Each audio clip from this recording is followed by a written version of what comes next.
Hey there, this is Brendan Barca with Straddle the Line, and in today's video, we're going to talk about how to be liked more in work and in life. We always want to have more colleagues at work that appreciate us, our boss to recognize us, and a chance to get that next promotion. And then in life, likability plays a big part in the amount of friends we have, the amount of relationships we can attain, and that's part of the goal of this video is to give you two things you can walk away with today. So the first of which is actually something you should stop doing, and that is talking about your problems. When you're a listener and someone comes to you and with all their problems of the day or what happened on their weekend and it was something traumatic, it kind of brings this negative vibe to the conversation.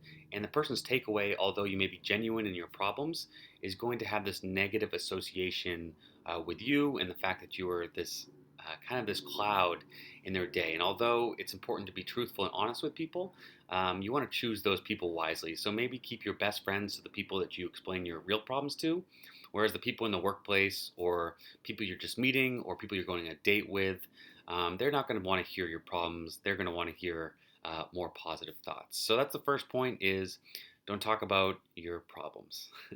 And the second point is kind of on the same vein, but the opposite end of the spectrum, is to make the other person associate positive things with you. Now, what do I mean by that? I mean that when someone talks to you, they want to feel. They don't want to feel those clouds. They want to feel that sunshine, essentially, right? And ways to do that are try to understand what makes the person tick.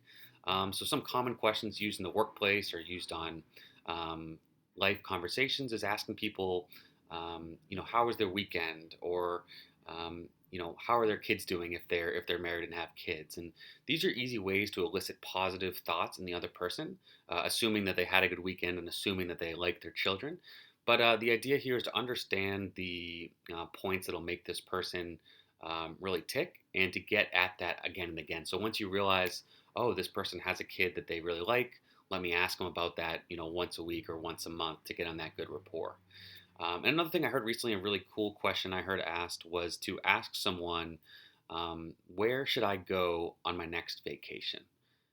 And I think this one was really interesting and really clever because if you ask someone where they think you should go on your next vacation, it's giving you some great ideas for the vacation, but also it is getting into their mind and letting them go back and reflect on positive memories and positive thoughts on their favorite place on earth or their best vacation. And what that does is it provides this subconscious positive effect.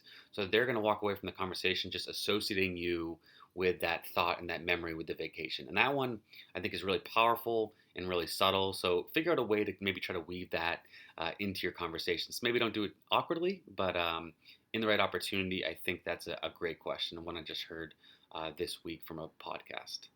So those are the two things I wanted to cover today. First of all, in order how to be liked more in your life. First of all, stop talking about your problems, no matter how many problems we have. It's just the other listener doesn't need to hear them. And then the second thing is to create a positive association with yourself and the other person. And there's ways you can do that, understanding the person and what they appreciate, if it's their kids or their weekend activities.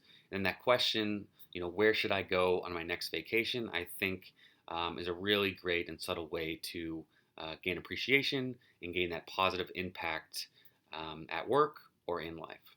So with that, hope you enjoyed the video. If you want more, go to my website, straddletheline.co.